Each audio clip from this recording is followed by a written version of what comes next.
That is a good look. That's a very appealing look. Hello, welcome to the show. I'll tell you what, folks. Are there any fans of big banks tonight? All right. Then this is the story for you. Earlier this month, the only bank with a cowboy theme, Wells Fargo, was hit with a $185 million fine for defrauding their own customers. Well, $185 million minus a $3 ATM fee. And they defrauded their customers for kind of a funny reason. Money. The bigwigs at Wells Fargo wanted the bigwigs on Wall Street to think that Wells Fargo was growing, so the Wells Fargo bosses pressured their employees to sell their organs for cash. I'm just kidding. I wish it was that. It's way worse. Under pressure from their bosses, Wells Fargo employees opened up 1.5 million bank accounts and 500,000 credit cards in customers' names without ever telling the customers. That's right. Not even a customary form letter that said, "Congratulations, you are pre-approved to get totally screwed."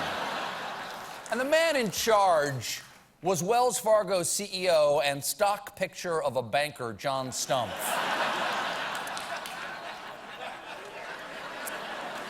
Old Stumpfy here, he stepped up and took personal responsibility by firing 5,300 low-level employees he blamed for the problem. It takes true leadership to stand up and say the buck stops 5,300 other places.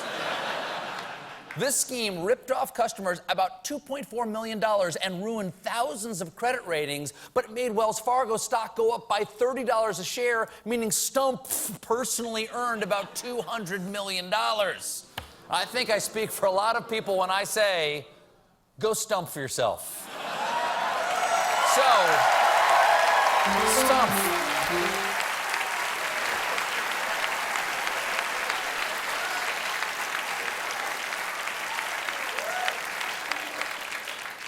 So last week, Massachusetts Senator and alternate universe cool Hillary Clinton, Elizabeth Warren, dragged Stumpf in front of the Senate and tore him a new Stumpf hole. Since this massive years-long scam came to light, you have said repeatedly, quote, "I am accountable." But what have you actually done to hold yourself accountable? Have you resigned as CEO or chairman of Wells Fargo? The board, I serve at Have you resigned? No, I've not. Have you returned one nickel of the millions of dollars that you were paid while this scam was going on? The board will take care of that. Have you returned one nickel of the money you earned while this scam was going on? And the board will do... I will take that as a no then.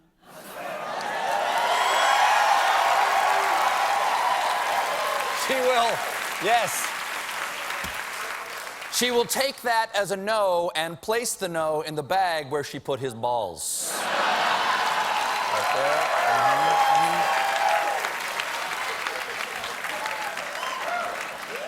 I'm sorry, do continue.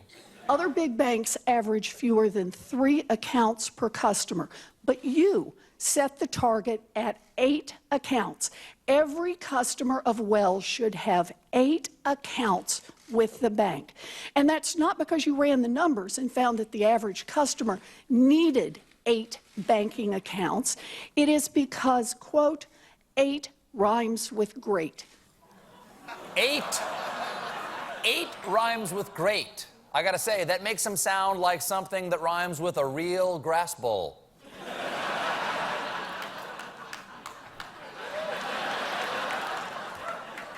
It's ass.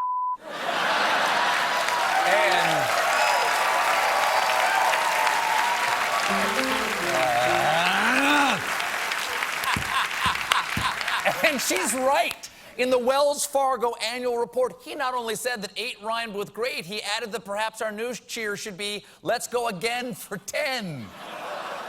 Nice rhyme, Stumpf. I can't wait for your children's book, One Fish, Two Fish, Fraudulent Revenue Fish, by the author of The Taking Tree.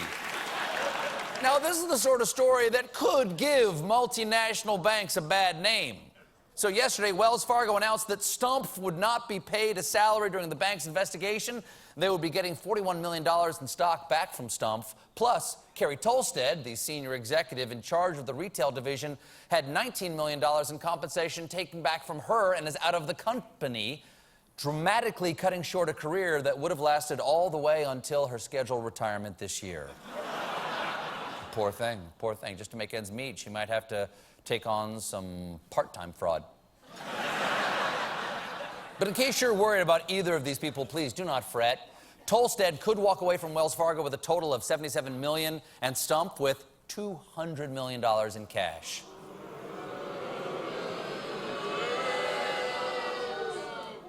That's how you teach white-collar crime. Does not pay. It's like when a cop catches a burglar in the act of robbing your house and says, "Put down that TV, buddy." Now here's $200 million. We'll be right back.